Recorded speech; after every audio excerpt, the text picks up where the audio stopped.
ចាអញ្ចឹងកូនជួបជាមួយនឹងគ្រូបន្តទៀតហើយនៅចំណោទទី5នៅកូនណាចាអញ្ចឹងចំណោទទី5គេថាកណនីផលបូកបរិមាណរង្វង់ទាំងពីររួចប្រៀបធៀបផលបូកនេះទៅនឹងបរិមាណរបស់ចតុកោណកែងចាអញ្ចឹងគេឲ្យរូបកូនណាគេឲ្យរូបរង្វង់មួយរង្វង់2នៅក្នុងចតុកោណកែងថាតើរង្វង់ហ្នឹងមានបរិមាណប្រមាណហើយនឹងចតុកោណកែងហ្នឹងមានបរិមាណប្រមាណអញ្ចឹងដើម្បីដឹងថាតើវាមានបរិមាណប្រមាណហើយដើម្បីគណនាបែបណាយើងត្រូវតែដឹងថាតើបរិមាណរង្វង់កូនអាចរកឃើញទេចាអញ្ចឹងគេមានរង្វង់ពីរនេះដែលរង្វង់ហ្នឹងគឺមានកម្មរបស់វាហ្នឹងគឺស្មើនឹង 0.6 ដូចគ្នាបានន័យថារង្វង់ពីរហ្នឹងគឺប៉ុនគ្នាតោះនេះចារង្វង់ពីរហ្នឹងគឺប៉ុនគ្នា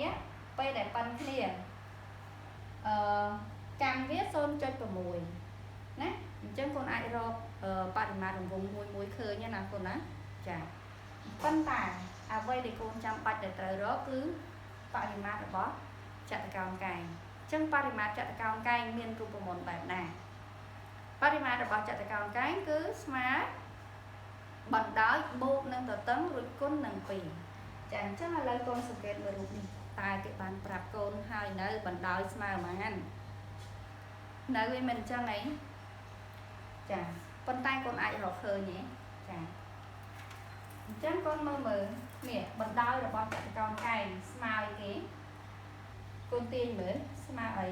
ចាអញ្ចឹងអ្នកគ្រូពុះភ្ជាប់កម្មរបស់រង្វង់ទាំងអស់ហ្នឹងអ្នកគ្រូពុះភ្ជាប់ហើយ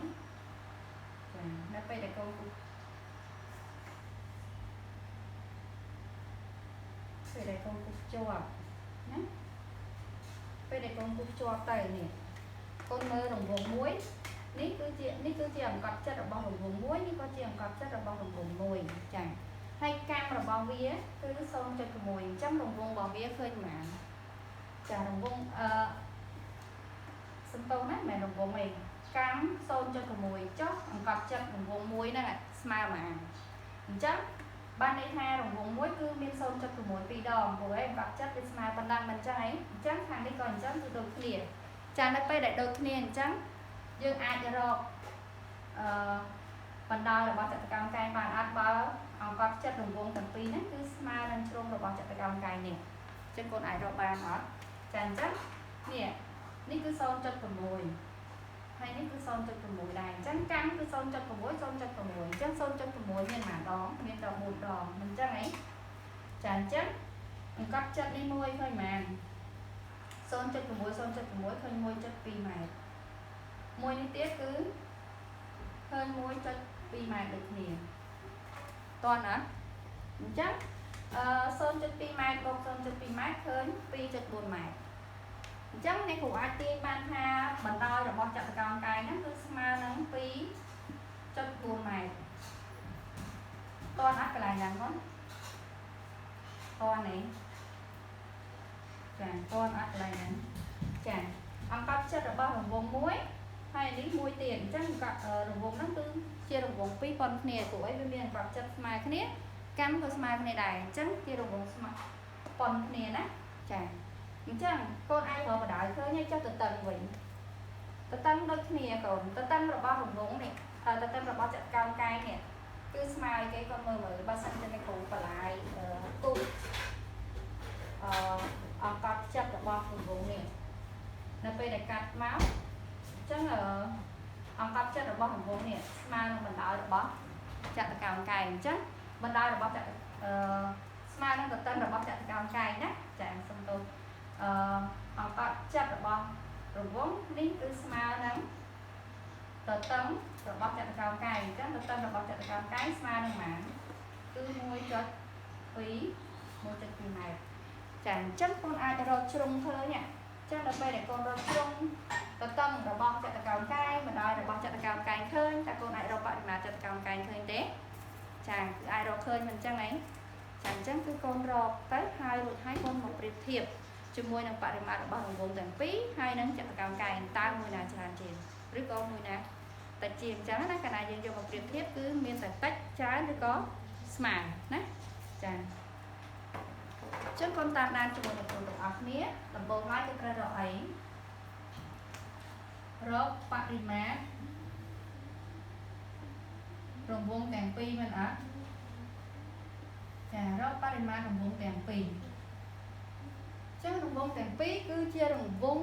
ពីរប៉ុនគ្នាអញ្ចឹងអ្នកគ្រូរកបរិមាណតែមួយមករួចអ្នកគ្រូគុណវាទៅគុណនឹង2មកឃើញបរិមាណទៅណាអញ្ចឹងអ្នកគ្រូដាក់រង្វង់2គុណជាមួយនឹងបរិមាណរបស់រង្វង់ស្មើ2គុណឲ្យអឃើញមែនគឺ 0.6 ហើយគុណឲ្យផៃមែនគឺ 3.10 3.14 ចឹងកូនគុណជាមួយនឹងគ្រូទាំងអស់គ្នាមកចា2គុណដល់2ឃើញ4ចា2គុណដល់2ឃើញ4ចាយក 0.6 គុណដល់4ចា6 4ដល់24ចឹងចុចចំនួនចុចសញ្ញាចំនួនទស្សភាគមានមួយខ្ទង់គឺកូនចុចដល់2.4បន្តមកទៀតគឺកូនយក3.14តនេះក៏កន្លែងហ្នឹងតអត់អ្នកគ្រូគុណបន្តតគឺអ្នកគ្រូយក2គុណដល់2ពេលគុណឃើញហើយអ្នកគ្រូយកមកគុណជាមួយនឹង 0.6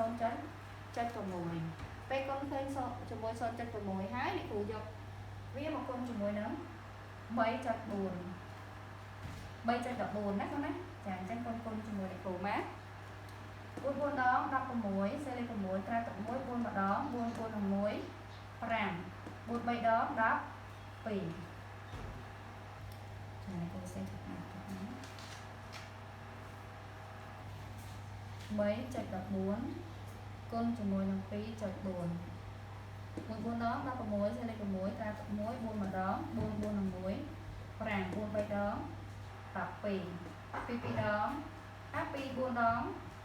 8 2 ម្ដង 2 ពី3 ដង 6ចាបួក6កូនទម្លាក់មក5បូក8ឃើញ13សេលេខ3ត្រាទឹក1 1បូក2 3 3បូក2 5 1បូក6 7ចឹងកូនមើលចំនួនទស្សភាគមានប៉ុន្មាន1 2 3 1 2 3ចឹងឃើញ 7.536 ណា 7.535.36 ចាម៉ែត្រណាហើយម៉ែត្រតិចទៅយើងជាអៀនតិចណាបងណាចាអញ្ចឹងឥឡូវកូនរកបរិមាណរង្វង់ឃើញហើយអញ្ចឹងកូនរកបរិមាណអីគេរកបរិមាណចតុកោណកែងចឹងបរិមាណចតុកោណកែងស្មើបណ្ដោយបូកទទឹងគុណនឹង2អញ្ចឹងបណ្ដោយឃើញប៉ុន្មាន 2.4 ទទឹងឃើញប៉ុន្មានគឺ 1.2 រួចគុណនឹង2ចាអញ្ចឹងគុណជាមួយនឹងគ្រូទាំងអស់គ្នាមកចា 2.4 បូកនឹង 1.2 ចា4បូក2ឃើញ6សញ្ញាចិត្តកូនទម្លាក់1បូក2 3រួចគុណនឹង2មក 3.6 គុណនឹង2ចាពី6ដង 12សេលេខ2ត្រាទឹក1 2ម្ដងពី3ដង 6 6 នឹង1 7សញ្ញាចិត្តមានប៉ុន្មានមានមួយខ្ទង់ចាអញ្ចឹងបរិមាណរបស់ចតុកោណកែងឃើញ 7.2 ចំណែកបរិមាណរបស់រង្វង់ទាំងពីរឃើញ 7.536 ចាអញ្ចឹងតើបរិមាណរង្វង់ហើយនឹងចតុកោណកែងយ៉ាងម៉េចណាយើងប្រៀបធៀបមកអញ្ចឹងបរិមាណរង្វង់យ៉ាងម៉េច